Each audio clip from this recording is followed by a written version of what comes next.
Bienvenue sur Trésor de l'Évangile. Pour ceux qui, pour la première fois, se connectent sur Trésor de l'Évangile, je suis Justin Kafouma. Le thème de notre présentation du jour est le dimanche à la lumière de la Bible. Mais bien avant de continuer, nous allons nous prosterner devant l'Éternel.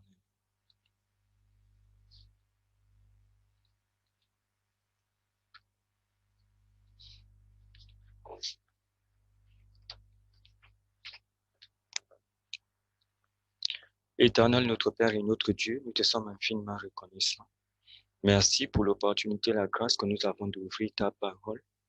Donne-nous remplis de ton Esprit Saint et donne bénir chacun d'entre nous de près ou de loin en participant à cette présentation qui a pour titre Le dimanche à la lumière de la Bible.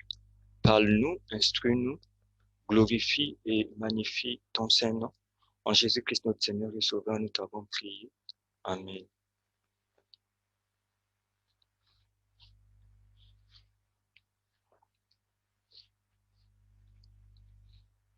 Voilà, le thème de notre présentation est le dimanche à la lumière de la Bible. Et la première chose que nous allons demander aux uns et aux autres, c'est d'avoir une Bible à, avec soi, n'est-ce pas? Nous nous posons un certain nombre de questions. On sait que les dimanches, on voit des gens, comment dire ça, avec leur Bible, porter leur plus belle tenue, aller à l'église. Mais je me pose bien la question si chacun s'est souvent posé la question de savoir ce que la Bible dit exactement du dimanche. On sait qu'il y a certaines personnes qui, une fois, ont été invitées à aller assister à un culte dans une église dimanche et on finit par prendre goût. Il y a cette catégorie de personnes. Il y a d'autres qui ont grandi dans certaines familles où tout le monde va à l'église dimanche et cela devient une habitude. Et il y a également aussi une catégorie de personnes qui croient que dimanche est le septième jour de la semaine, donc le jour de Dieu.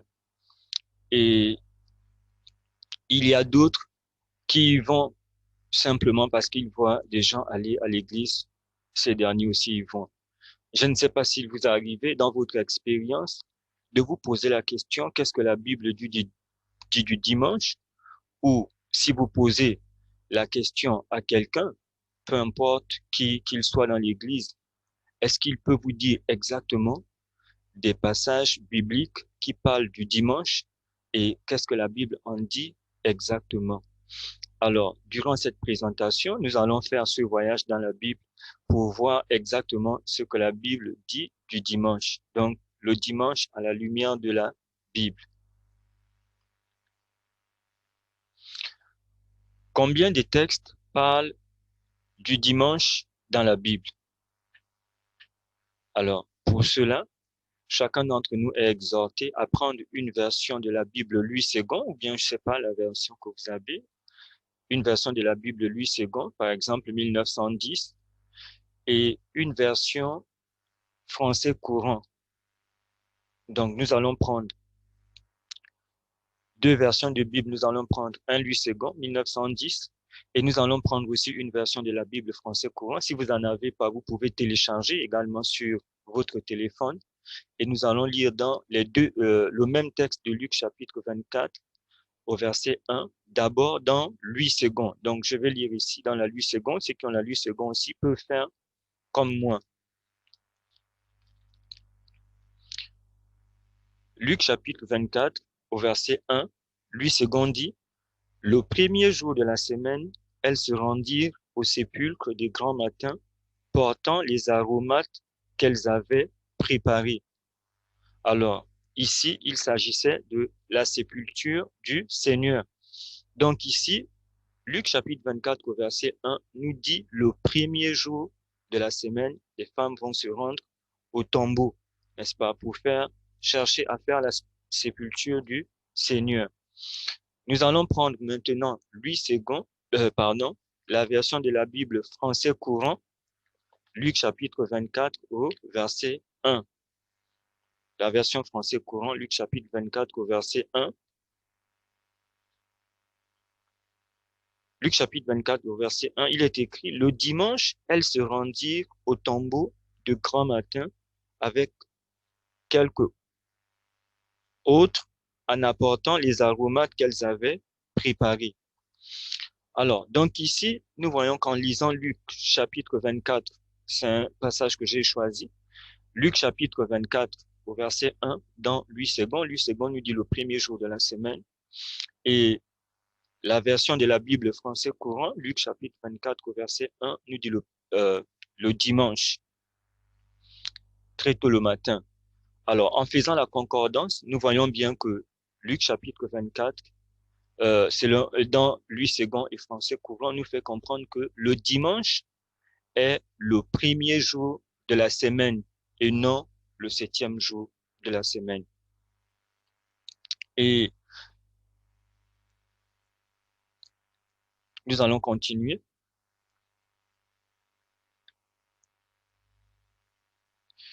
Donc, combien de textes parlent du dimanche dans la Bible?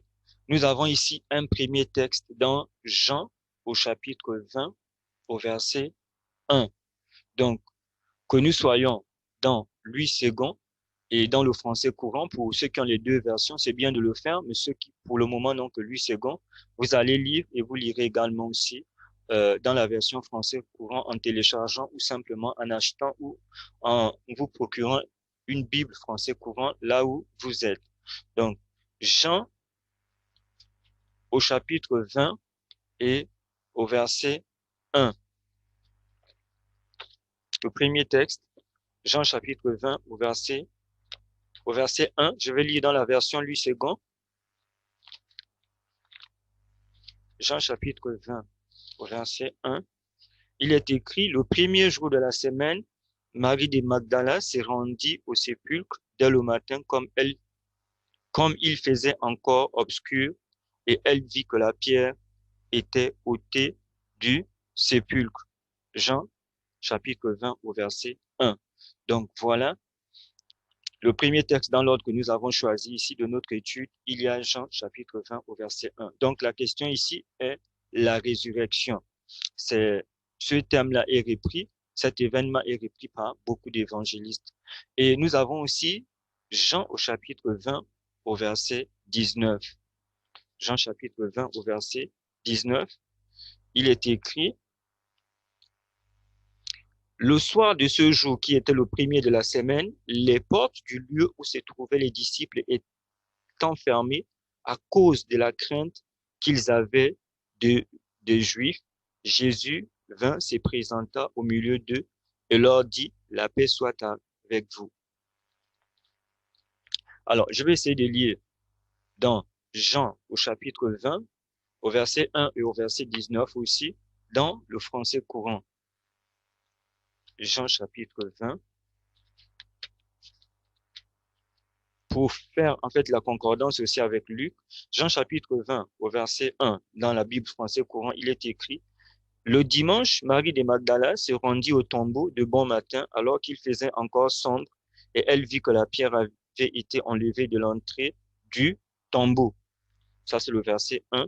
Le verset 19, dans Jean toujours, chapitre 20, le soir de ce même dimanche, les portes de la maison où les disciples se trouvaient rassemblés étaient fermées car ils avaient peur des chefs juifs. Jésus vint se présenter au milieu d'eux et leur dit que la paix soit avec vous. Voilà. Donc, nous sommes bien situés ici. Alors, ce qu'il faudrait que nous puissions retenir ici, c'est quoi? Nous sommes en train de nous poser la question, quel est le premier jour de la semaine? Donc, nous avons déjà identifié que, bibliquement parlant, dimanche est le premier jour de la semaine. Alors, vous avez ces deux versions de la Bible, que ce soit le français courant, que ce soit Louis II, par exemple, la version de 1910, ce sont des versions bibliques qui sont utilisées par toutes les églises chrétiennes. Elles n'ont pas de coloration, comment dire cela, dénominationnelle. Donc, vous pouvez vous en procurer. le français courant ne fait pas référence à une dénomination quelconque au sein de la chrétienté, y compris également aussi Louis II, 1910. Alors, quand nous lisons ici dans Jean, le premier texte, Jean chapitre 20 au verset 1, ici,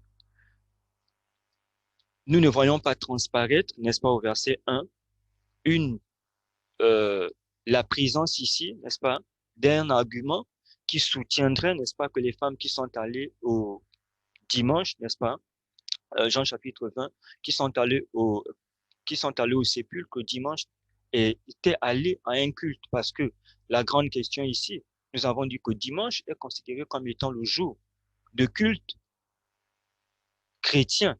Mais alors que dans Jean chapitre 20 ici, on nous dit que les femmes ne sont pas allées au culte le dimanche, le premier jour de la semaine.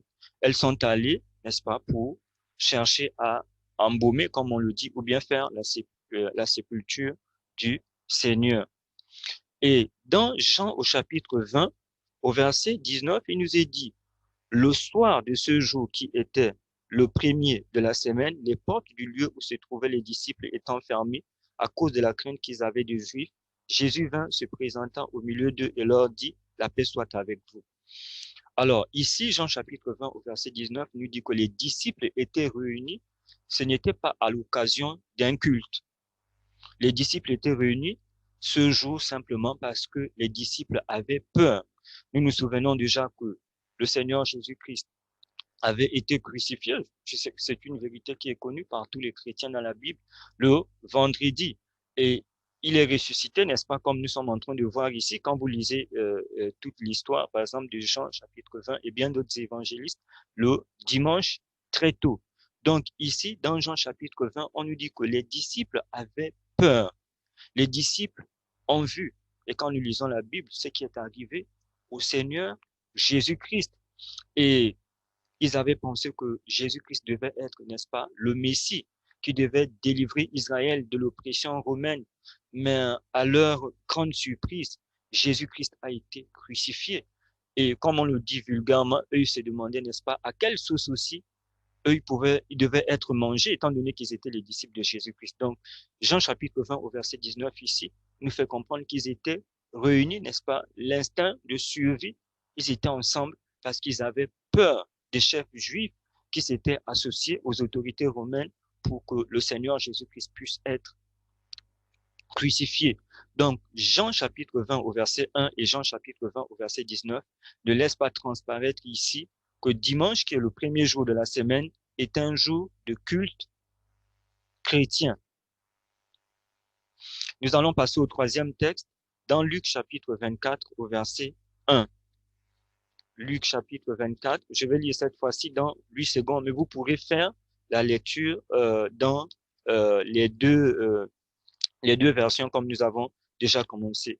Luc chapitre 24 au verset 1, il est écrit, le premier jour de la semaine, elles se rendirent au sépulcre de grand matin, portant les aromates qu'elles avaient préparés. Donc, Luc ici nous rapporte le même événement.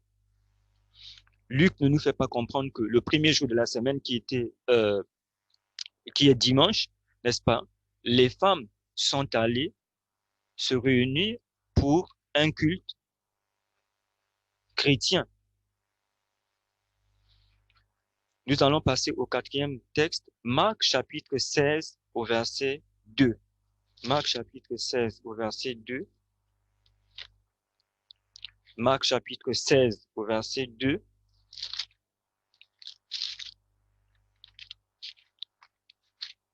Marc chapitre 16 au verset 2, il est écrit,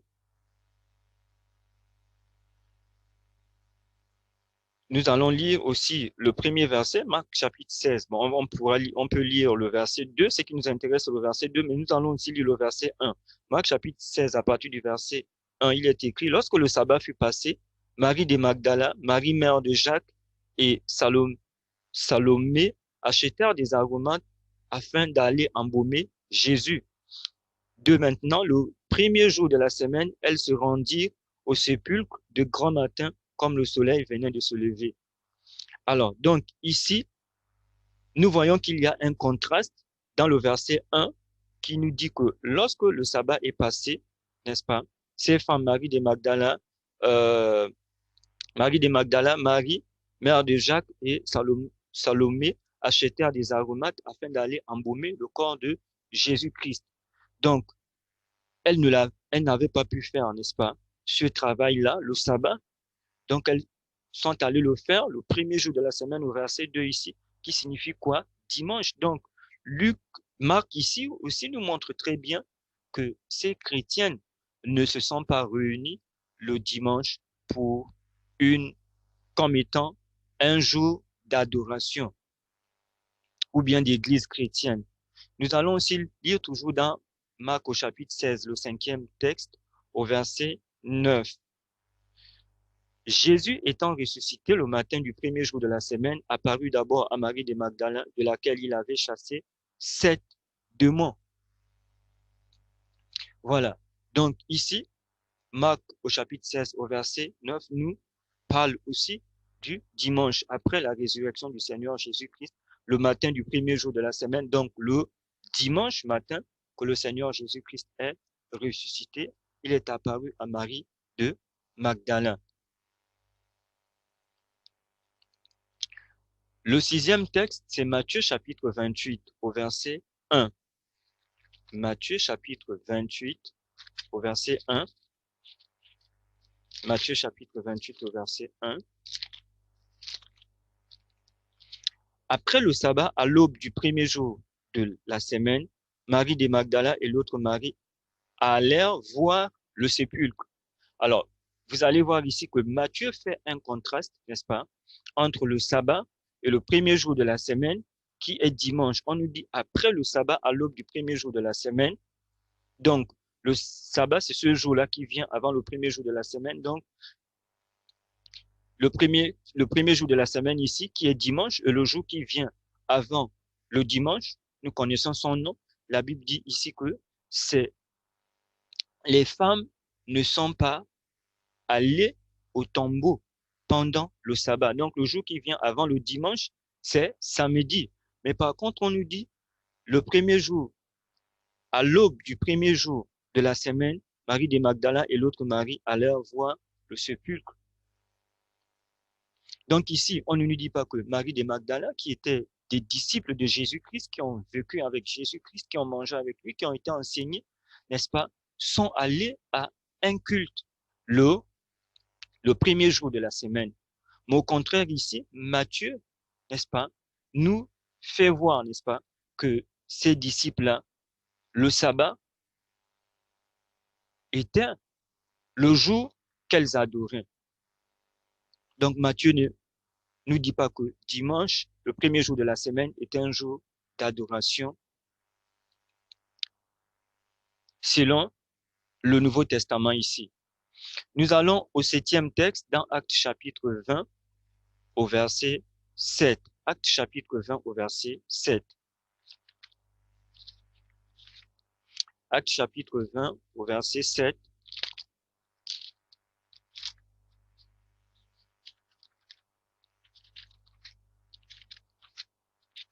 Actes chapitre 20 au verset 7. Il est écrit, le premier jour de la semaine, nous étions réunis pour rompre le pain.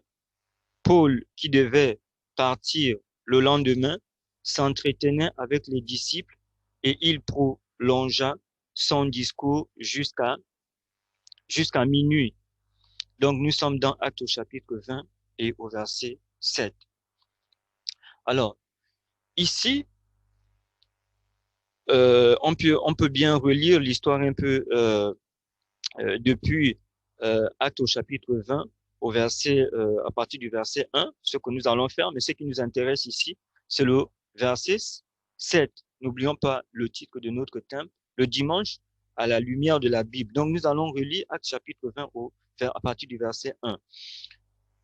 Lorsque le tumulte eut cessé, Paul réunit les disciples et après les avoir exhortés, prit congé d'eux et partit pour aller en Macédoine. Il parcourut cette contrée en adressant aux disciples de nombreuses exhortations, puis il se rendit en Grèce, où il séjourna 3 mois. Il était sur le point de s'embarquer pour la Syrie quand les Juifs lui dressèrent des embûches. Alors il se décida à reprendre la route de la Macédoine. Il avait pour l'accompagner jusqu'en Asie Sopater de Bérée, fils de Pyrrhus, Aristarque et second de Thessalonique, Gaius de Derbe, Timothée, ainsi que Tichite et Trophime, originaires d'Asie 5. Ceux-ci prirent les devants et nous attendirent à Troas. Pour nous, après les jours des pains sans levain, nous nous embarquâmes à Philippe et au bout de 5 jours, nous les rejoignîmes à Troas où nous passâmes 7 jours. Donc ici, nous arrivons maintenant au verset 7. Le premier jour de la semaine, nous étions réunis pour rompre le pain. Paul, qui devait partir le lendemain, s'entretenait avec les disciples et il prolongea son discours jusqu'à minuit.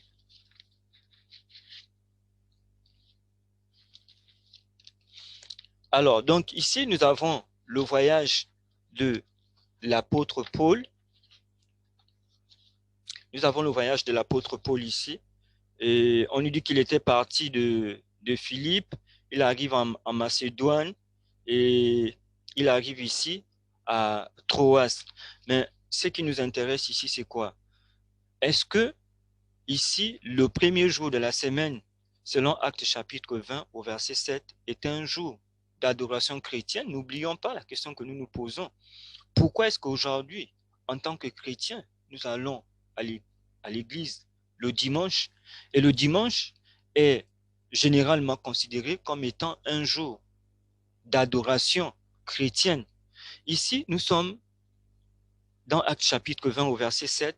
On nous dit le premier jour de la semaine, nous étions réunis pour rompre le pain. Et Paul, qui devait partir le lendemain, s'entretenait avec les disciples et il prolongea son discours jusqu'à minuit. Il n'y a plus d'ambiguïté. Nous sommes tous d'accord selon la Bible. Le premier jour de la semaine est dimanche. Alors, nous allons nous poser la question. Quand est-ce que le premier jour de la semaine commence? Parce que nous avons la façon dont les Romains comptent les jours, mais nous avons aussi la façon dont la culture, n'est-ce pas, hébraïque, ou bien comment est-ce que la Bible compte-t-elle un jour? Et nous allons lire dans Genèse au chapitre 1 et au verset 5. Comment est-ce que la Bible compte-t-elle un jour? Genèse chapitre 1 au verset 5. Genèse chapitre 1 au verset 5. Je lis dans 8 secondes. Genèse chapitre 1 au verset 5.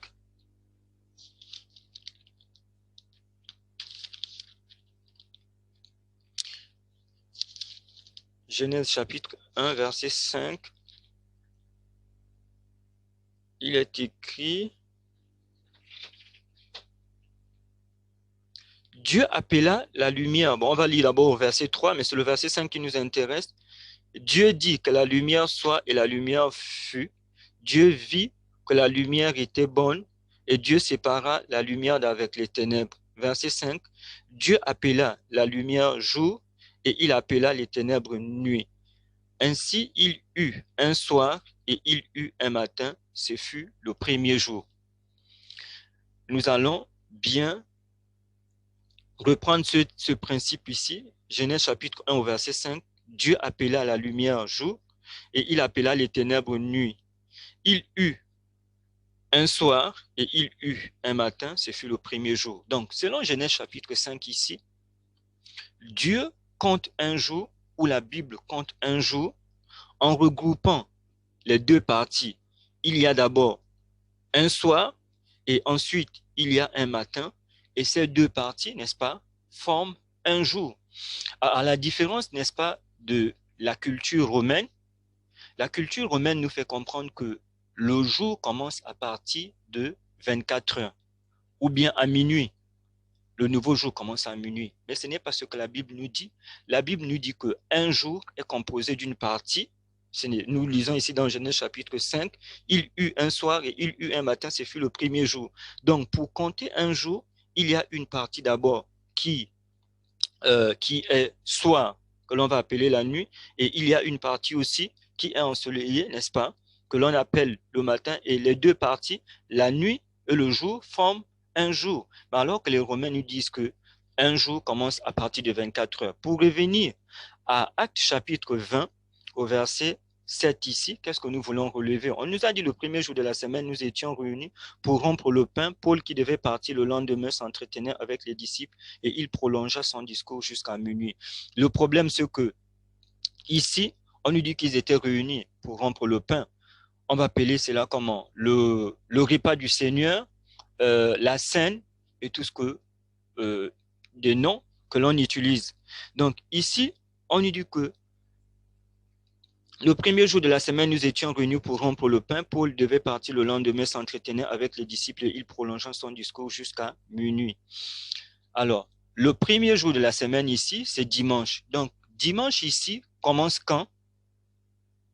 Quand nous regardons, dimanche normalement commence samedi au coucher du soleil. Donc, ce que nous appelons samedi soir, avec l'influence de la culture romaine que nous avons reçue, n'est-ce pas? Dimanche soir, n'est-ce pas? C'est ce qu'ici, la Bible appelle, voilà. Samedi soir, c'est ce que la Bible appelle dimanche soir. Parce que au coucher du soleil, samedi, il y a la nuit qui commence. Et cette partie de la nuit que l'on appelle vulgairement samedi soir, normalement c'est dimanche soir. Et le lendemain, vous avez maintenant dimanche matin jusqu'au coucher du soleil, n'est-ce pas? Ce qu'on appelle vulgairement dimanche soir, c'est lundi soir qui commence. Mais nous disons il y a cette ambiguïté. Pourquoi? Parce que les Romains ont enseigné que le jour commence à partir de 24 heures. Mais nous savons que c'est Dieu qui a créé, c'est Dieu qui est le maître du temps, c'est lui qui a créé la semaine. Et comment est-ce que nous devons compter les jours? Nous devons retenir ici que dans la Bible, le jour, quand on parle de jour ici, suit cette règle que Dieu lui-même a donnée. Il eut un soir et il eut un matin, ce fut le premier jour. Donc si on prend dimanche, il y a un soir, donc le côté de la nuit de dimanche et le côté du jour. Donc ici, dans le livre des Actes, Luc nous rapporte que le premier jour de la semaine, nous étions réunis pour rompre le pain. Paul, qui devait partir le lendemain, s'entretenait avec les disciples et il prolongea son discours jusqu'à minuit. Donc ici, nous voyons bien qu'on nous dit que Paul a prolongé son discours jusqu'à minuit. Donc le premier jour de la semaine ici, quand ils se sont réunis pour la scène ou pour le repas du Seigneur ici, c'était à partir de quel moment ici? Cela correspond à samedi soir. Samedi soir, donc qui n'est autre que dimanche soir, parce qu'il y a un soir et il y a un matin. Et c'est durant cette période-là, avec l'histoire que nous allons lire avec et Tychus, n'est-ce pas, qu'il y a eu cet incident. Et on nous fait comprendre ici que le lendemain, qu'est-ce que Paul devait faire? Paul devait continuer son voyage. Donc ici, Acte chapitre 20 au verset 7 ne relève pas que dimanche est un jour d'adoration. Ils ne s'étaient pas réunis ici pour un culte.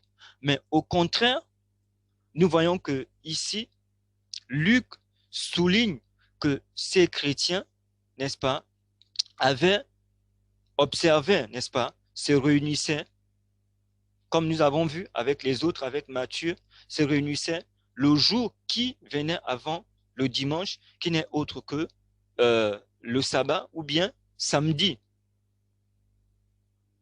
Donc, à la fin du sabbat, Paul va se réunir le premier jour de la semaine, donc dimanche soir ou bien samedi soir, pour avoir ce souper du Seigneur ou bien cette scène.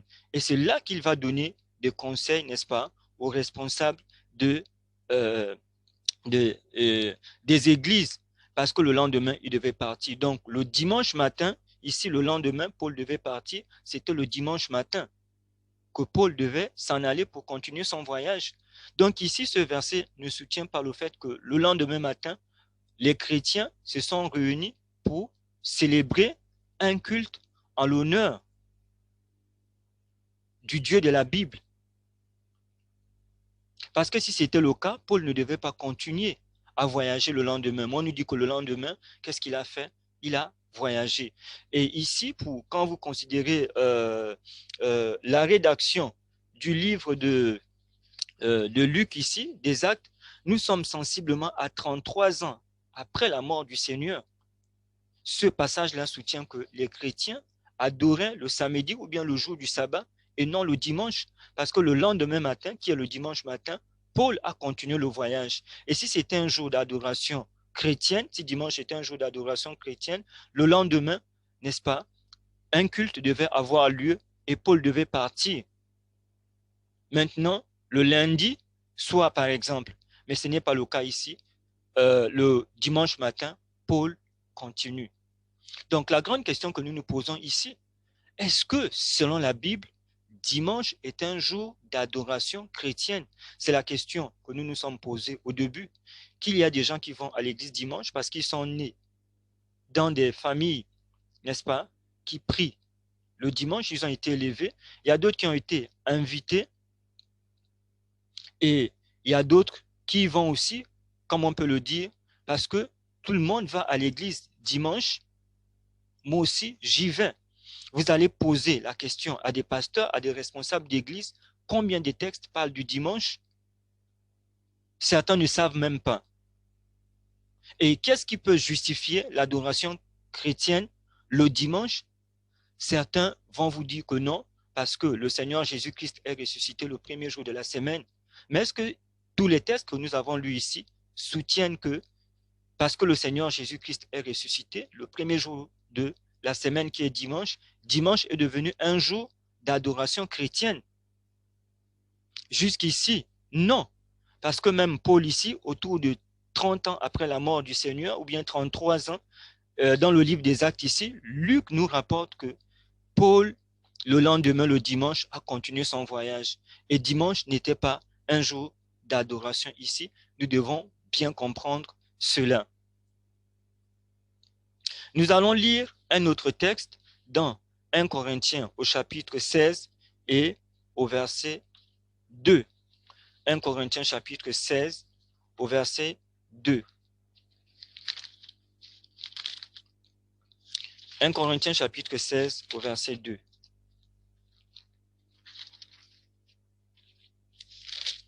1 Corinthiens chapitre 16 au verset 2. Il est écrit, je vais commencer à lire à partir du verset 1. Pour ce qui concerne la collecte en faveur des saints, agissez vous aussi comme je l'ai ordonné aux églises de la Galatie, que chacun de vous, le premier jour de la semaine, mette à part chez lui ce qu'il pourra, selon sa prospérité, afin qu'on n'attende pas mon arrivée pour recueillir les dons. Donc ici, il y a un problème qui s'est posé avec les chrétiens de la Judée qui étaient dans dans une situation difficile. Et les chrétiens, quand on lit ici les chrétiens de Galatie, les chrétiens de Macédoine vont leur venir en aide, des collectes seront organisées, seront lancées pour venir en aide à ces chrétiens de la Judée. Mais ici, Paul nous dit que chacun de vous, le premier jour de la semaine, mette à part chez lui ce qu'il pourra, selon sa prospérité, afin qu'on n'attende pas mon arrivée pour recevoir, recueillir les dons. Autrement dit, que chacun de vous, le dimanche matin, le dimanche, n'est-ce pas, mette à part chez lui ce qu'il pourra selon sa prospérité, afin qu'on n'attende pas mon arrivée pour recueillir les dons. Le premier jour ici, on a dit que c'est dimanche. Quand vous lisez dans Français courant parle du dimanche. Alors, ici, nous voyons que dans notre monde moderne, dans notre civilisation, depuis un certain nombre d'années, n'est-ce pas, ici, on ne nous dit pas que dans notre monde, n'est-ce pas, si on considère le christianisme aujourd'hui, le dimanche est un jour où les gens se réunissent à l'église. Donc, les dons, on les met où? On les met dans des sébiles, ou bien on donne aux responsables d'église qui s'en chargent. En fait, simplement pour dire qu'ici, ces dons, dans le monde dans lequel nous vivons, si c'était à notre époque, ces dons devait être donné à l'Église. Mais alors qu'ici, Paul dit que chacun de vous, le premier jour de la semaine, n'est-ce pas, mette à part chez lui ce qu'il pourra selon sa prospérité, afin qu'on n'attende pas mon arrivée pour recueillir les dons. Donc, ça veut dire que ici, dimanche n'était pas un jour d'adoration. Dimanche, les gens mettaient à part les dons qu'ils avaient réservés pour cette collecte chez eux, afin que lorsque, n'est-ce pas, le moment venu, lorsque Paul devait arriver, n'est-ce pas, il devait recueillir ses dons. Donc ici, on ne peut pas soutenir ici que dans 1 Corinthiens chapitre 16 au verset 2, que dimanche était un jour d'adoration. Si dimanche était un jour d'adoration, les gens devaient offrir, devaient donner leurs dons ou bien le fruit de leur collecte à l'église ou bien mettre dans des sébiles, comme nous le voyons. Alors qu'ici, on dit chacun mette à part chez lui. Alors, voilà un peu grosso modo tous les textes que nous trouvons dans le Nouveau Testament. Nous ne voyons pas ici, dans le Nouveau Testament, ces 8 textes, sauf si vous trouvez un autre texte qui parle du premier jour de la semaine. Donc, le Nouveau Testament laisse transparaître clairement que dimanche est le premier jour de la semaine. Il suffit de lire dans Louis II et de lire dans le français courant. On ne nous montre pas ici une adoration qui se déroule dimanche. Et lorsque nous prenons aussi, par exemple, Genèse chapitre 1 au verset 5, ce que nous avons lu, il eut, Genèse chapitre 1 au verset 5, Dieu appela la lumière jour et il appela les ténèbres nuit. Ainsi il eut un soir et il eut un matin. Ce fut le premier jour. Donc, le premier jour dans la Bible ici fait référence à dimanche.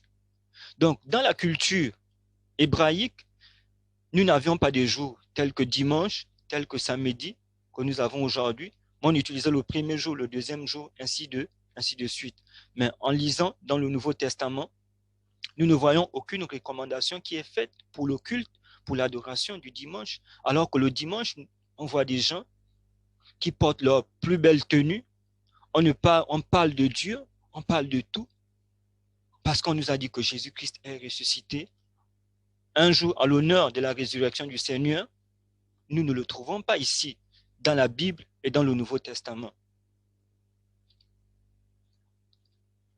Voilà, donc nous avons Jean chapitre 20 ici, que nous avons déjà lu. Le premier jour de la semaine, Marie de Magdala s'est rendue au sépulcre. Nous venons de lire ça, Jean chapitre 20 au verset 19 aussi. Nous avons Luc chapitre 24 que nous avons déjà lu le premier jour de la semaine. Elles se rendirent au sépulcre de grand matin. Nous avons déjà lu Marc chapitre 16 au verset 2 aussi. Le premier jour de la semaine, elles se rendirent au sépulcre de grand matin comme le soleil venait de se lever. Nous avons le cinquième texte, Marc chapitre 16, verset 9. Jésus étant ressuscité le matin du premier jour de la semaine, apparut d'abord à Marie de Magdala, de laquelle il avait chassé 7 démons. Nous avons aussi Matthieu chapitre 28 au verset 1. Après le sabbat, à l'aube du premier jour de la semaine, Marie de Magdala et l'autre Marie allèrent voir le sépulcre. Nous avons ici Actes chapitre 20 au verset 7 que nous venions de lire. Le premier jour de la semaine, nous étions réunis pour rompre le pain et nous avons lu ça. Nous avons 1 Corinthiens chapitre 16 au verset 2 que nous venons de lire. Que chacun de vous, le premier jour de la semaine, mette à part chez lui ce qu'il pourra selon sa prospérité, afin qu'on n'attende pas mon arrivée pour recueillir les dons. Nous avons ici le verset 9, Genèse chapitre 1 au verset 5, Dieu appela la lumière jour et il appela les ténèbres nuit. Il eut un soir et il eut un matin. Ce fut le premier jour de la semaine. Alors, nous allons maintenant voir ici, il y a des personnes qui nous disent que le dimanche est observé comme étant le jour d'adoration dans l'église chrétienne parce que Jésus-Christ est ressuscité ce jour. Et les 8 textes que nous avons vus dans le Nouveau Testament et celui que nous avons lu dans Genèse chapitre 1 au verset 5 ne soutiennent aucunement, n'est-ce pas, que le dimanche est le jour du repos de la Bible, ou bien le dimanche est le jour d'adoration chrétienne. Voilà pourquoi est-ce que nous avons lu. Alors, est-ce que cet argument tient la route de dire qu'aujourd'hui, les chrétiens célèbrent le culte le dimanche parce que Jésus-Christ est ressuscité. Quelles sont les recommandations qui sont dans l'Église chrétienne, que nous trouvons dans l'Église chrétienne et dans la Bible, pour célébrer la mort et la résurrection du Seigneur Jésus-Christ? Nous avons dans Colossiens chapitre 2 verset 12, il est écrit, ayant été ensevelis avec lui par le baptême, vous êtes aussi ressuscités en lui et avec lui par la foi en la puissance de Dieu qu'il a ressuscité des morts. Donc ici, on nous fait comprendre que lorsque nous nous baptisons, n'est-ce pas, le baptême symbolise quoi? Notre mort et notre résurrection avec le Seigneur Jésus-Christ. Donc, pour commémorer, n'est-ce pas, célébrer la mort et la résurrection du Seigneur Jésus-Christ, nous avons par exemple l'ordonnance du baptême. C'est une bonne nouvelle qu'on se baptise parce qu'on décide d'appartenir ouvertement à Jésus-Christ et de faire partie de son royaume. Donc nous avons le baptême ici pour commémorer la mort et la résurrection du Seigneur. Nous avons Romains chapitre 6, versets 3 à 4. Ignorez-vous que nous tous qui avons été baptisés en Jésus-Christ, c'est en sa mort que nous avons été baptisés. Nous avons donc été ensevelis avec lui par le baptême en sa mort, afin que, comme Christ est ressuscité des morts par la gloire du Père, de même nous aussi, nous marchions en nouveauté de vie. Paul répète la même chose aux Romains pour commémorer la mort et la résurrection du Seigneur Jésus-Christ ici. Nous avons toujours le baptême. 1 Corinthiens chapitre 11 au verset 23 à 26. Car je n'ai pas reçu du Seigneur ce que je vous ai. Car j'ai reçu du Seigneur ce que je vous ai enseigné. C'est que le Seigneur Jésus, dans la nuit où il fut livré, prit du pain et après avoir rendu grâce, le rompit et dit, ceci est mon corps qui est rompu pour vous, faites ceci en mémoire de moi. De même, après avoir soupé, il prit la coupe et dit, cette coupe est la nouvelle alliance en mon sang, faites ceci en mémoire de moi toutes les fois que vous en boirez, car toutes les fois que vous mangez ce pain et que vous buvez cette coupe, vous annoncez la mort du Seigneur jusqu'à ce qu'il vienne. Donc nous avons ici le souper, nous avons ici la scène, n'est-ce pas, le repas du Seigneur. Donc on dit que lorsque nous participons à ce repas, n'est-ce pas, nous annonçons quoi? Nous annonçons la mort du Seigneur jusqu'à ce qu'il revienne. Donc voilà des ordonnances qui sont données dans la Bible pour nous permettre, n'est-ce pas, de célébrer la mort et la résurrection du Seigneur Jésus-Christ. Nous avons le baptême, nous avons le souper du Seigneur, la scène et tous les noms qui sont donnés, par exemple, à cette ordonnance, n'est-ce pas, que nous avons ici.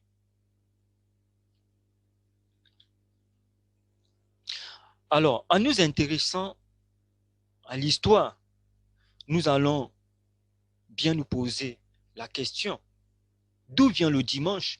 Parce que quand nous lisons dans la Bible, nous ne voyons pas que dimanche est le jour du repos, n'est-ce pas, chrétien. Et le dimanche n'est pas le jour d'adoration chrétienne. Alors, d'où est venu que dimanche soit devenu un jour d'adoration chrétienne, si la Bible ne le soutient pas? Et j'espère, n'est-ce pas, pour ouvrir cette parenthèse, que nous n'avons pas vendu notre âme à une organisation chrétienne. Nous n'avons pas vendu non plus notre âme à un homme, fût-il un leader religieux, qu'il soit pasteur, qu'il soit prophète, qui qu'il soit. Parce que, qui que l'on soit dans l'église chrétienne, la Bible est le seul fondement. La Bible doit être la boussole pour nous. La Bible doit être ici notre carte. La Bible doit être notre principal fondement pour l'adoration du Dieu des cieux. Alors, à partir du moment où nous rendons un culte à Dieu, qui n'a pas de fondement biblique, nous sommes en danger. C'est bien d'être un pasteur, c'est bien d'être un prophète. Mais si un pasteur, un prophète, une organisation religieuse chrétienne, soit-elle une église, n'est-ce pas, vous donne un enseignement que vous n'arrivez pas à vérifier bibliquement, vous allez toujours continuer à suivre ce chemin, vous allez toujours continuer à suivre ce tome, alors que la Bible a 66 livres. Ce n'est pas ce pasteur, ce n'est pas cette organisation qui va vous sauver, mais c'est la Bible. Jésus a dit qu'il est le chemin, la vérité et la vie, et la vérité est dans la Bible. Et nous devons très bien comprendre ce principe. Notre adoration doit être basée sur la Bible et la Bible seule. Nous avons ici un édit de l'empereur Constantin sur le dimanche. Voici la teneur de cette loi promulguée en date du 7 mars 321.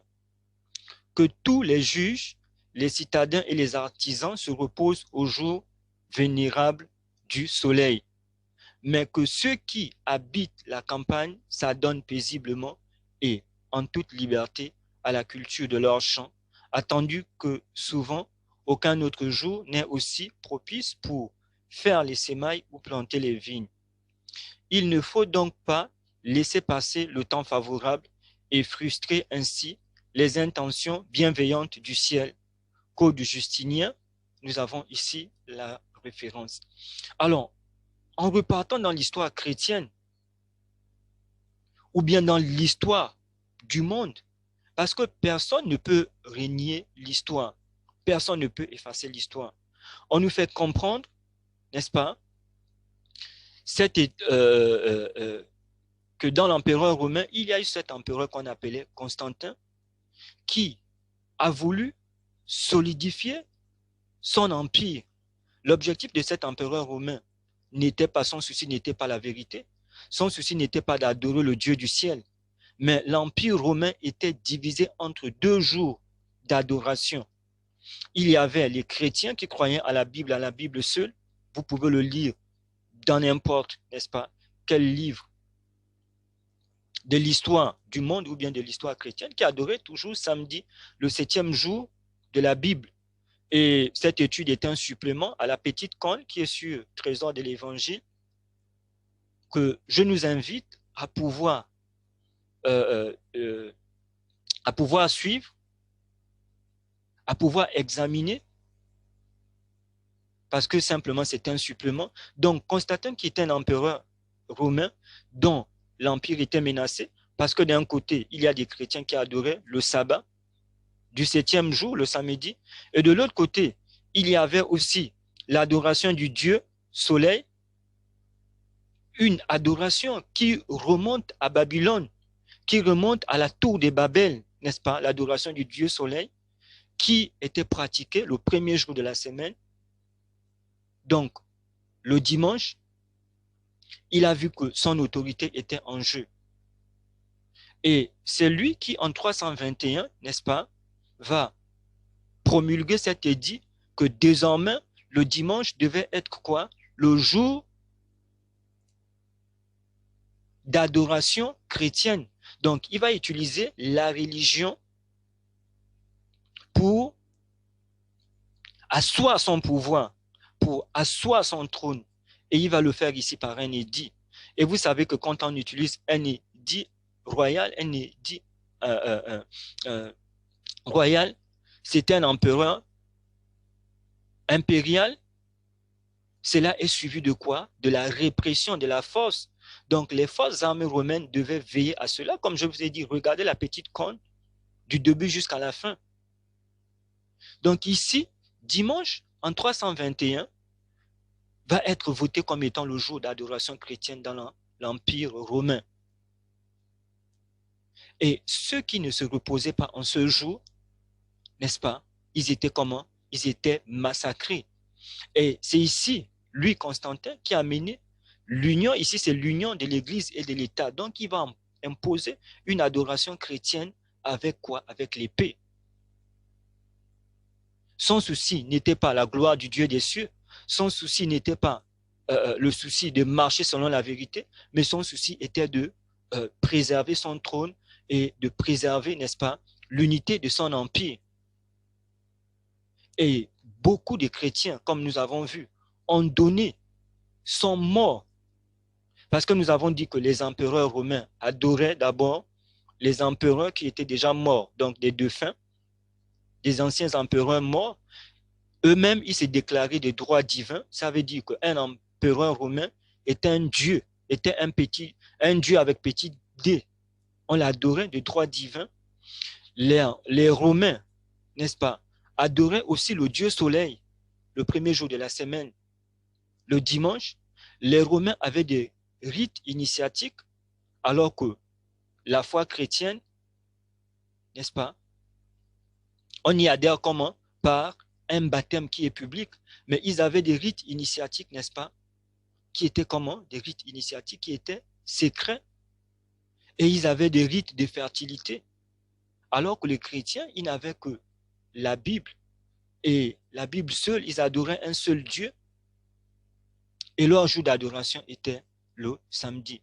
Donc Constantin ici va venir imposer par l'épée l'union de l'Église et de l'État, de dire que désormais, dans l'Empire romain, tout le monde doit se reposer le dimanche. Et c'est ainsi qu'est partie l'adoration du dimanche. Mais nous disons que l'adoration du dimanche, le premier jour, un jour vénérable du soleil, n'a pas commencé avec l'Empire romain, c'est avec les empires bien avant, avec l'Empire, avec les Grecs, avec les Mèdes et les Perses, les Babyloniens. On repart jusqu'à Babel, le dieu soleil.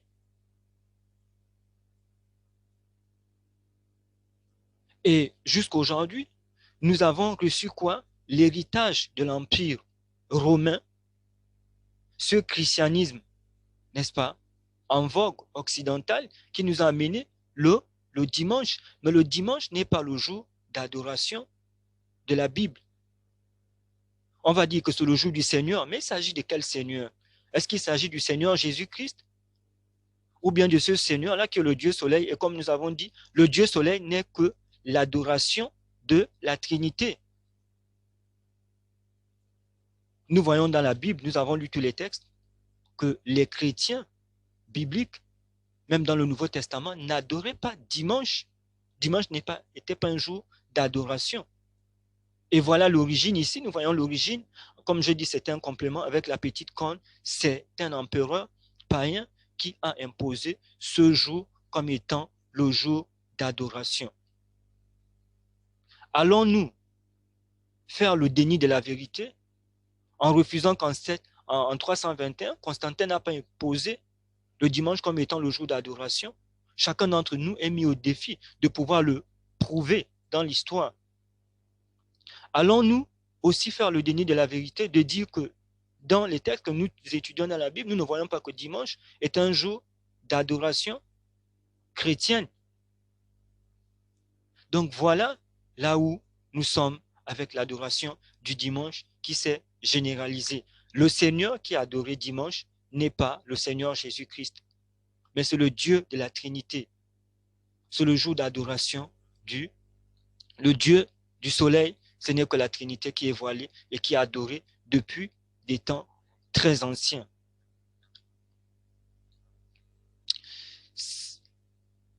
C'est l'Église catholique qui a transféré le jour du repos du samedi au dimanche, premier jour de la semaine. À quelle Église le monde civilisé obéit-il? Les protestants reconnaissent le grand respect dû à la Bible et pourtant, en célébrant le dimanche, ils reconnaissent l'autorité de l'Église catholique. La Bible dit « Souviens-toi du jour du sabbat pour le sanctifier », mais l'Église catholique dit « Non, observe le premier jour de la semaine comme saint » et le monde entier lui obéit. Donc vous avez ici la référence qui est ici, vous pouvez le vérifier dans l'histoire. Donc ici, cette source nous dit que l'Église catholique qui a transféré, c'est l'Église catholique qui a transféré le jour du repos du samedi au dimanche, premier jour de la semaine. Donc, dimanche est le premier jour de la semaine. Et à quelle Église, le monde civilisé obéit-il? Nous sommes dans notre monde. Tout le monde, comme je vous ai dit.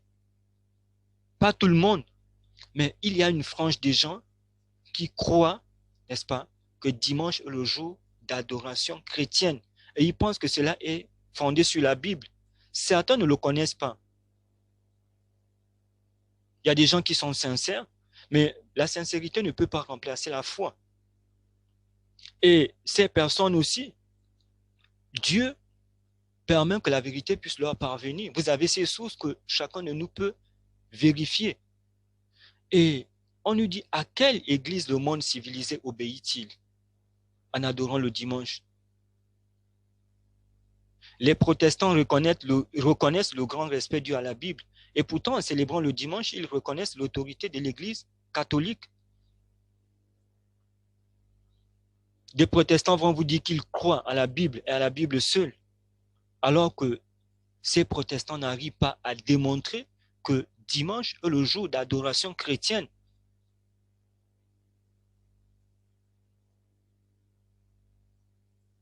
Et pourtant, en célébrant le dimanche, ils reconnaissent l'autorité de l'Église catholique. Bien entendu, ici, ce ne sont pas tous les chrétiens tous les protestants, n'est-ce pas, qui adorent le dimanche, mais ces protestants qui adorent le dimanche, n'est-ce pas, reconnaissent quoi? L'autorité de l'Église catholique. Et aujourd'hui, cela se matérialise avec l'écuménisme. Qui dirige l'écuménisme? L'écuménisme est dirigé par le Vatican. L'écuménisme est dirigé par l'Église catholique. Et pour adhérer à l'écuménisme, n'est-ce pas, il faut accepter le Dieu soleil, qui n'est autre que qui? Qui n'est autre que la Trinité. Donc, tous ces chrétiens, n'est-ce pas, qui adorent dimanche, sans le savoir, comme on a dit, le Seigneur nous lance cet appel à pouvoir revenir à l'adoration biblique. Mais l'Église catholique dit non, observe le premier jour de la semaine comme saint et le monde entier lui obéit. Alors que nous avons vu dans Exode chapitre 20, dans les 10 commandements, Dieu demande de se reposer le 7e jour parce qu'il est le créateur. Parce que le 7e jour est le mémorial de la création. Aussi longtemps que Dieu restera, n'est-ce pas, le créateur. Le 7e jour, le sabbat, samedi, il sera toujours adoré en ce jour. Ce jour-là qui est différent des sabbats des Juifs, qui était l'ombre. Le sabbat du 7e jour n'est l'ombre de rien du tout. La Pâque, par exemple, était un sabbat juif. Paul a dit que Jésus-Christ est notre Pâque, Jésus-Christ est mort. On n'a plus besoin de garder la Pâque, mais malgré cela, même ceux-là qui refusent de garder le 7e jour gardent la Pâque, qu'on ne devrait plus garder. Paul a dit Jésus-Christ est notre Pâque, quand nous lisons dans le livre de Corinthiens. La Pentecôte, ainsi de suite, toutes ces fêtes. Mais alors que Exode chapitre 31 au verset 18, nous avons dit que Dieu a écrit les 10 commandements avec son doigt. Le sabbat du 7e jour et le mariage, nous avons dit, ce sont des dons que Dieu a donnés à la race humaine. Ils existent, sauf si les gens disent que non, le mariage, n'est-ce pas, ils existent bien avant qu'il n'y ait une église quelconque, bien avant qu'il y ait des juifs. Les 10 commandements s'appliquent à tout le monde, comme le mariage s'applique à toute la race humaine. Donc le sabbat du 7e jour est le mémorial de la création.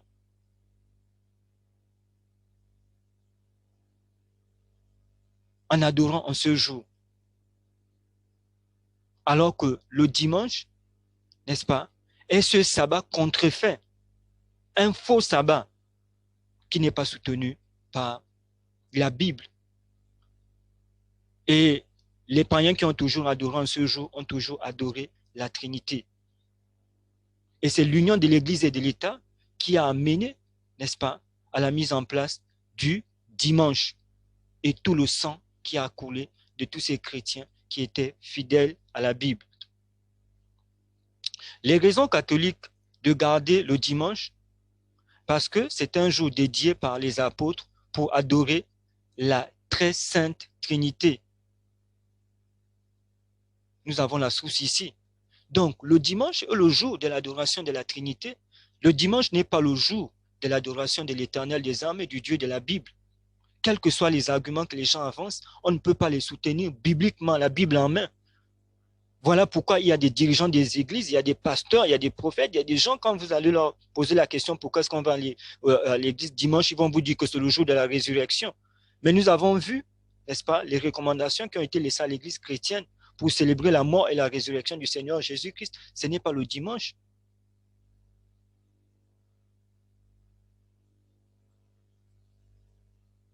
Et par exemple, pour soulever ici, vous avez par exemple actuellement, n'est-ce pas, l'Église adventiste du 7e jour qui, en 1980, a eu à admettre la Trinité dans ses 28 croyances fondamentales que vous pouvez consulter. Bien qu'elle se réunisse le samedi, mais elle adore quel Dieu? Elle adore la Trinité. Alors que la Trinité est adorée, la Trinité, c'est ce Dieu-là qui permet qu'il y ait l'adoration du dimanche. Et là, c'est ce qu'on appelle quoi? La confusion. Et ils ont fini par rejoindre, en acceptant la Trinité, ils ont rejoint l'Église catholique romaine dans l'écuménisme. L'observation du dimanche comme jour de culte est due à l'Église catholique et ne peut être défendue qu'en utilisant des principes catholiques. Dans les Saintes Écritures, il n'y a pas un seul passage qui ordonne le transfert du culte du dernier jour de la semaine, samedi, au premier jour, dimanche. Catholic Press, Sydney, vous avez la date ici. Ce sont des déclarations dont l'Église catholique se vante ses dirigeants pour dire que l'observation du dimanche comme jour de culte est due à l'Église catholique et ne peut être défendue qu'en utilisant des principes catholiques. Donc, il n'y a aucun pasteur, personne ne peut vous démontrer. C'est vrai qu'il y a aussi certains pasteurs qui sont ignorants. Ils se sont lancés, ils voulaient servir le Seigneur, les chrétiens adorent le dimanche, c'est faux. Il y a des millions et des millions de chrétiens qui adorent le samedi sur toute la planète Terre. Que vous soyez en Amérique, vous soyez en Europe, en Asie, en Afrique, c'est l'occasion de vous le dire, il y a des milliers de chrétiens qui adorent encore au XXIe siècle, selon le jour d'adoration biblique qui est le 7e jour, qui obéissent.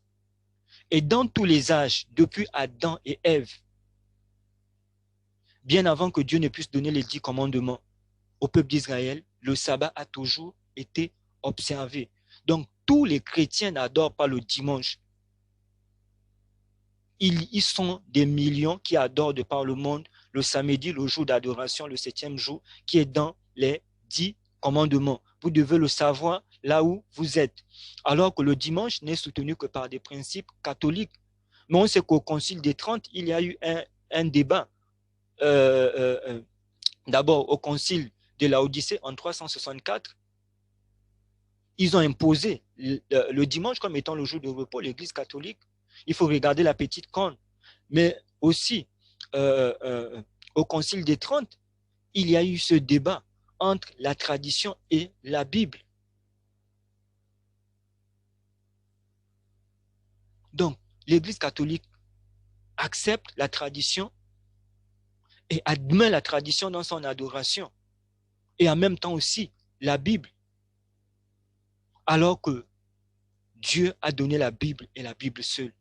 Donc, c'est dans la tradition, c'est dans les principes catholiques que vous pouvez justifier l'adoration du dimanche. Vous ne pouvez pas la justifier avec la Bible. Et il y a des véritables enfants de Dieu qui continuent à adorer et jusqu'au retour de Jésus-Christ. Il permet que ce message puisse être prêché pour que chacun d'entre nous puisse prendre sa Bible et ouvrir. Aucun pasteur ne pourra vous sauver. Et aucun pasteur, aucun leader religieux, aucune église n'a le droit de vous empêcher de connaître la vérité. Et si vous ne le savez pas, si beaucoup sont rentrés dans l'adoration du dimanche, parce qu'en 1229, au concile de Toulouse, la Bible avait été retirée au peuple. La Bible était maintenant lue par le clergé au concile de Toulouse. Et c'est en 1229, quelques années après, c'est là qu'a été qu'ont été jetés les jalons de l'Inquisition. L'Inquisition, non seulement on tuait les chrétiens qui n'adoraient pas selon les dogmes de la papauté ou bien de l'Église de Rome, on brûlait aussi leurs livres et on a arraché leurs biens. Alors, quand on vous empêche de lire la Bible, comme certains chrétiens qui ne se reposent que sur ce que leurs pasteurs leur disent, leurs prophètes, ainsi de suite, ce n'est pas mauvais d'avoir ces gens. Mais quand vous prenez la parole de ces gens sans vérifier vous-même dans la Bible et dans l'histoire, mais vous allez vous perdre. Alors que la règle de foi et de vie et de conduite chrétienne et d'adoration, c'est la Bible et la Bible seule. Et en matière d'adoration, Dieu n'a pas laissé au goût de n'importe qui, de n'importe quelle dénomination. Il a donné les 10 commandements, il a donné son 7e jour pour qu'il soit adoré. Donc ici, voilà les sources, n'est-ce pas, de l'adoration du dimanche. On ne retrouve pas l'adoration, le dimanche comme étant le jour d'adoration chrétienne dans la Bible. Nous allons lire ces versets. Matthieu chapitre 4 du verset 5 à 7. Le diable le transporta dans une ville sainte. Matthieu chapitre 4 du verset 5 au verset 7. Le diable le transporta sur la ville sainte. Je vais lire ici dans ma Bible. Matthieu chapitre 4 du verset 5 au verset 7. Jésus 5 au verset 7. Le diable le transporta dans la ville sainte, le plaça sur le haut du temple et lui dit, si tu es le Fils de Dieu, jette-toi en bas, car il est écrit, il donnera des ordres à ses anges à ton sujet. Et ils te porteront sur les mains de peur que ton pied ne heurte contre une pierre. Au verset 7, Jésus lui dit, il est aussi écrit, tu ne tenteras pour le Seigneur ton Dieu. Donc, nous voyons ici que le diable connaît la parole de Dieu, contrairement à ce que certains d'entre nous pensons.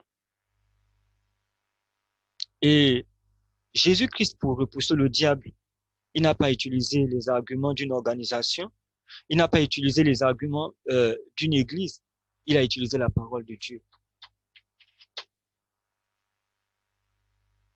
Et il lui a dit, pour repousser le diable, il lui a dit, il est aussi écrit, tu ne tenteras pour le Seigneur ton Dieu. Il demande au Seigneur Jésus-Christ de se mettre en hauteur, n'est-ce pas, et de se jeter consciencieusement. Alors que cela signifie quoi? Tenter Dieu. Tu sais que c'est un mauvais chemin. Tu sais que c'est un danger. Mais tu veux que Dieu puisse te soutenir dans ta mauvaise voie. C'est ce qu'on appelle tenter Dieu. Il y a des gens qui connaissent les 10 commandements. Et ils savent que le 4e commandement dit qu'on doit se reposer le 7e jour. Et le 7e jour, c'est samedi. Mais ils disent non, nous choisissons d'adorer dimanche, le 1er jour de la semaine. Il y a d'autres qui utilisent l'argument du nombre. Souvenez-vous que Jésus a dit que l'âge est spacieux et le chemin qui mène à la perdition, et 3 est resserré et le chemin qui mène à la vie. Comme je vous disais tout à l'heure, il y a des milliers de chrétiens, des millions sur cette terre qui adorent le samedi. Donc, si tu sais que le 7e jour fait partie des 10 commandements avec le mariage, et que tu décides de créer ton commandement à toi, d'adorer le 1er jour de la semaine, tu tentes Dieu. Parce que les 10 commandements, personne ne peut les changer.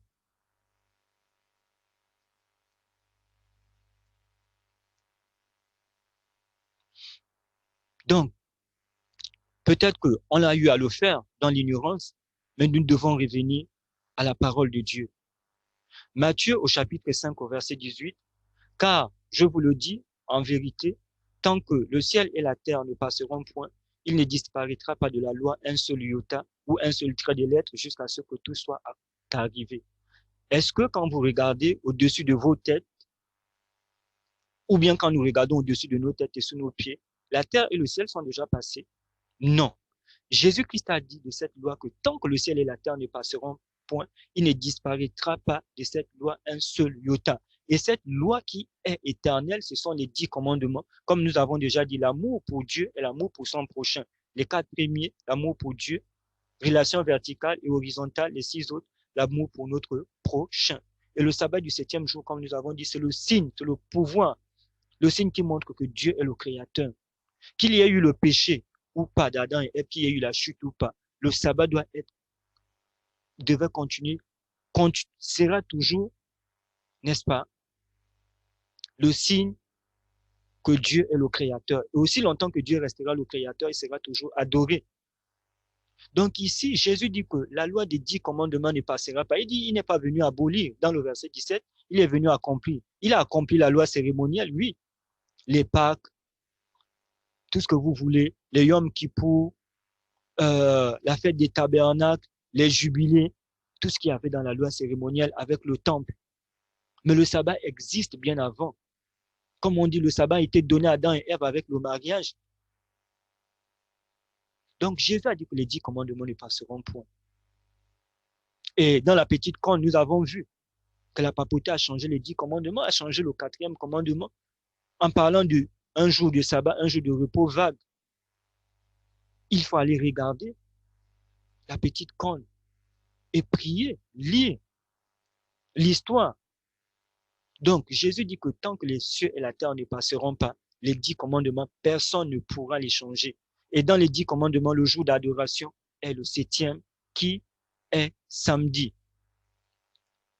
Jean chapitre 15, verset 10.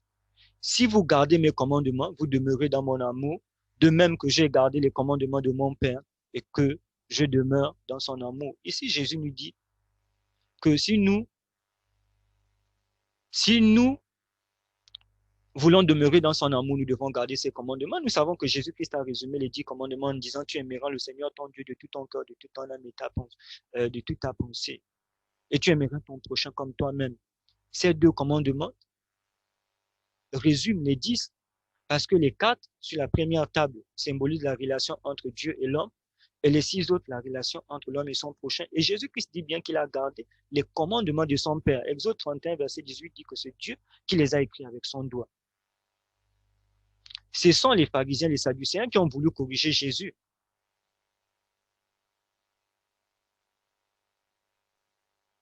Mais Jésus a gardé les 10 commandements, y compris le sabbat.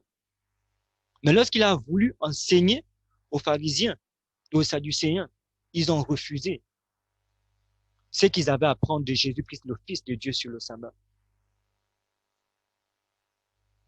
Donc, ici, nous avons la Bible avec nous, nous avons l'histoire chrétienne, nous avons l'histoire du monde. Et Jésus-Christ nous demande, la Bible nous demande de revenir à la véritable adoration. Dieu sans tenir compte des temps d'ignorance, dans Actes chapitre 17 au verset 30, nous étions peut-être ignorants, mais Dieu nous demande de revenir à la vérité et à l'adoration selon la parole de Dieu et la parole de Dieu seule.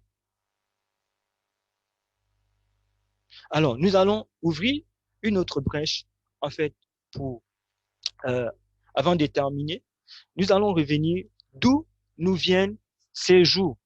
Parce que lorsque nous considérons dans la Bible, on nous parle du premier jour, on nous parle du deuxième jour. Mais nous avons déjà parlé d'un trésor de l'évangile. Je vous convie à regarder cette présentation.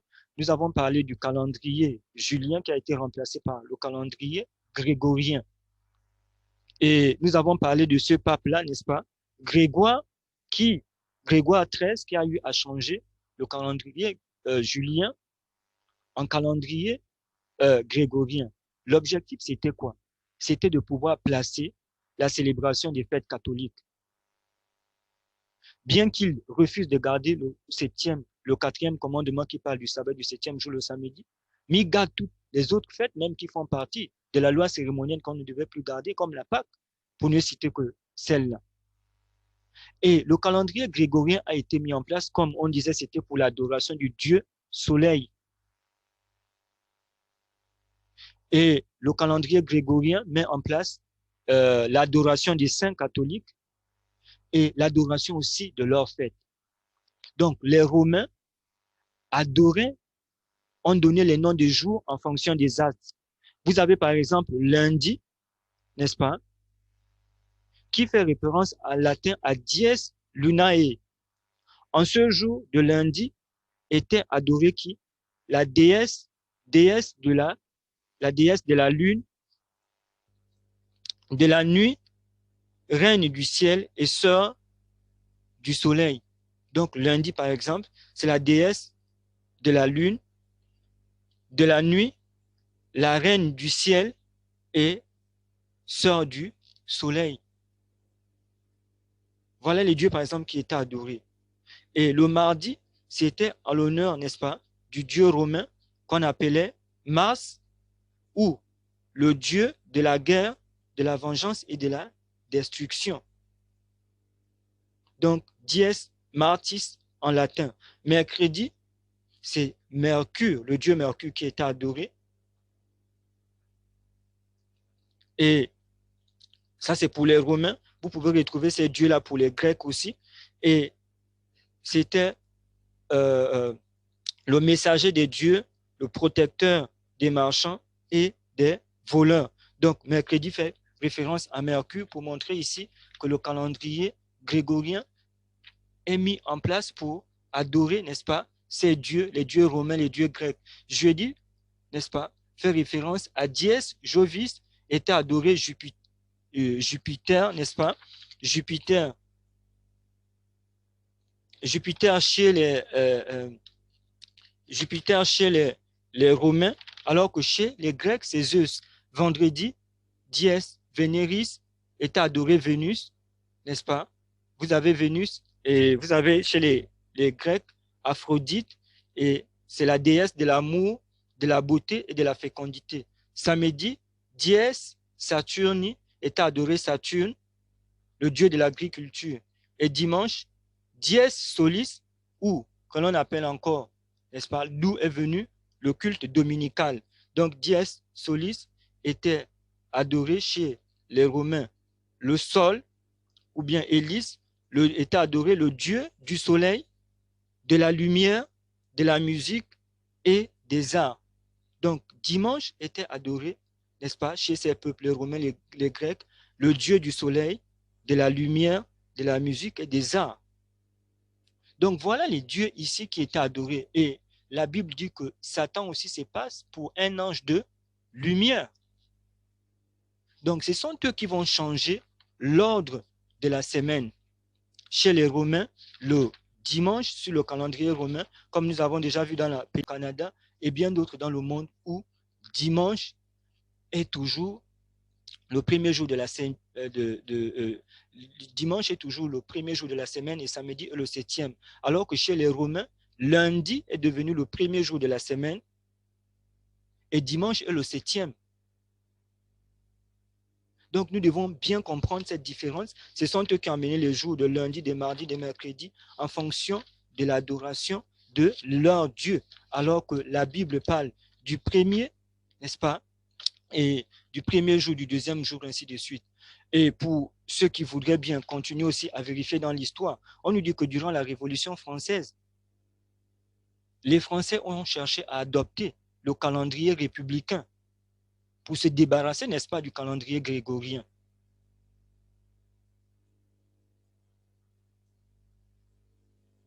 Et on a aussi, par exemple, Auguste Lecomte qui avait proposé le calendrier positiviste. Donc, voilà l'origine du calendrier que nous utilisons aujourd'hui. C'est un calendrier, n'est-ce pas, romain, avec l'héritage qu'ils ont reçu des autres empires, qui adorent ces dieux et qui adorent ces astres. Un calendrier en l'honneur, n'est-ce pas, du dieu soleil qui est adoré le dimanche. Et ces Européens qui avaient fui l'Europe, les persécutions du Moyen-Âge avec la papauté, quand ils sont arrivés aux États-Unis, ils ont gardé la vérité. À savoir que dimanche est le premier jour de la semaine et samedi est le septième. Alors, voilà tous ces éléments que nous avons et nous sommes au terme de notre présentation, nous allons lire un texte dans Marc au chapitre 7. Marc chapitre 7. Marc chapitre 7 au verset 6. Il est écrit, Jésus leur répondit, on va leur dire que ce peuple m'honore des lèvres, mais son cœur est éloigné de moi. C'est en vain qu'il m'honore en donnant des préceptes qui sont des commandements d'hommes. Vous abandonnez le commandement de Dieu et vous observez la tradition des hommes. Le commandement de Dieu et vous observez la tradition des hommes. Donc nous voyons que l'adoration chrétienne, n'est-ce pas, du dimanche est basée sur un commandement d'homme. Nous avons vu les empereurs romains, nous avons vu l'église catholique dimanche par l'épée,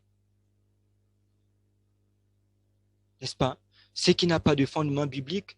Et on a dit que l'église catholique considère la tradition au Concile des 30. Donc ici, le Seigneur va leur dire que ce peuple m'honore des lèvres, mais son cœur est éloigné de moi. C'est en vain qu'il m'honore en donnant des préceptes qui sont des commandements d'hommes. Vous abandonnez le commandement de Dieu et vous observez la tradition des hommes.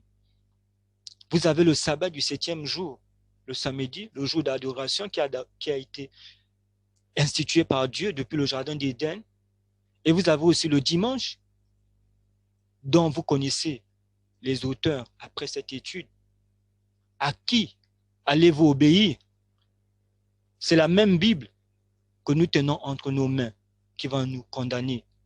Mais Dieu nous l'a donné non pas pour nous condamner. Il veut que nous puissions avoir la vie éternelle alors que nous sommes dans les temps de la fin.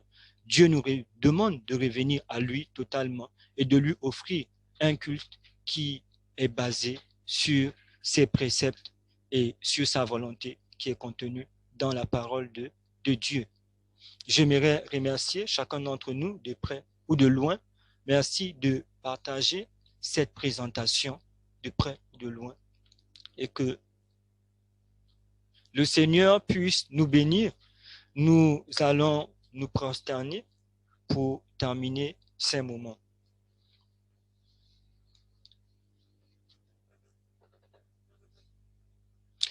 Éternel, notre Père et notre Dieu, nous te sommes infiniment reconnaissants alors que nous sommes dans le grand conflit cosmique. Et ce conflit cosmique, Seigneur, a lieu au moment où nous sommes entre la vérité et l'erreur. Merci parce que tu nous as permis, au travers de ta Bible, de remonter l'histoire de notre Père et notre Dieu de l'adoration qui t'est offerte le samedi, le 7e jour, selon la Bible, selon les 10 commandements, depuis le jardin d'Éden, lorsque tu as créé Adam et Ève, et le dimanche, qui est un précepte de la tradition humaine. Alors qu'il y a beaucoup de tes enfants, Seigneur, qui croient que dimanche est le jour d'adoration, et nous te prions, alors qu'ils viennent d'avoir cette vérité. Tu as dit, Dieu sans tenir compte des temps d'ignorance, appelle les hommes en tout lieu qui se trouvent de pouvoir se repentir. Et la Bible nous dit dans aussi le livre de Actes, au chapitre 17, versets 10 et 11, que les Béréens vérifiaient si tout ce qu'on leur enseignait était dans la Bible. Merci de faire de nous des chrétiens comme des Béréens qui t'adorent et qui marchent avec toi en obéissant à la Bible et non aux traditions humaines. Bénis chacun d'entre nous et glorifie et magnifie ton nom dans nos vies. En Jésus-Christ, nous te demandons toutes ces grâces avec le pardon de nos péchés. Amen.